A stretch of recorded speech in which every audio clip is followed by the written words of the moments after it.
In this video, I'm going to show you how to set up and solve number 5, check for understanding number 2. How many grams of N2 are needed to produce 10 grams of NH3?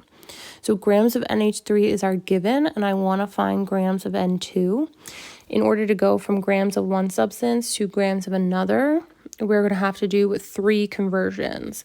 Our first conversion is going to be to go from our given grams of NH3 to moles of NH3. And then our second conversion will be to get from moles of NH3 to moles of N2. And then our third conversion is to get from moles of N2 to grams of N2. So we have to do that in 3 different steps. So our first conversion, because we're going from grams of NH3 to moles of NH3, I'm going to use my molar mass conversion. And the substance or the mass I'm going to find for this conversion is going to be the substance that I have. So I have NH3, so we're going to use the molar mass of NH3 in our first conversion, which would be our first parentheses. So because I start with grams of NH3, that is going to go on the bottom of the parentheses. And I want to find moles NH3, so that's going to go at the top. We know that 1 goes with mole because 1 mole is equal to our mass, and our mass of NH3 is 17.04 grams.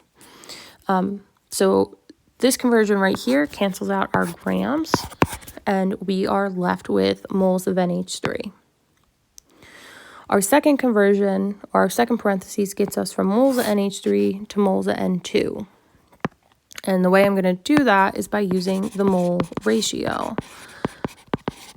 I use the mole ratio because I'm going between moles of one substance and moles of another substance. I'm not using mass because I don't have grams and I'm not going to grams in this step. So we start with moles of NH3. Moles of NH3 are going to go at the bottom. And I want to find moles of N2, so that's going to go at the top. The numbers for this conversion come from your balanced equation. So NH3, the number of moles is going to be the coefficient. So the coefficient is 2. And then for N2, we're going to use the coefficient on N2. There is no number in the front, so our number is 1.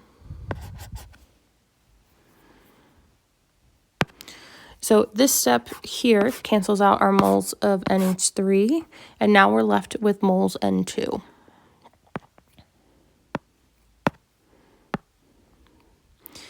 Now our final step is going to be using our molar mass again, because I'm going from moles of N2 to grams of it. And the mass I'm going to use is the substance we have. So we have N2, we're going to use the mass of N2 in this step. So I'm starting with moles N2. That's going to go on the bottom in my last conversion so that the unit cancels out. I want to find grams of N2. So that's going to go at the top. Now the number with mole in a molar mass conversion is 1. And our mass is just N plus N, which is 28.02 grams. So plugging this into your calculator, you will get around 8.22, and then my unit is grams, and my substance is N2.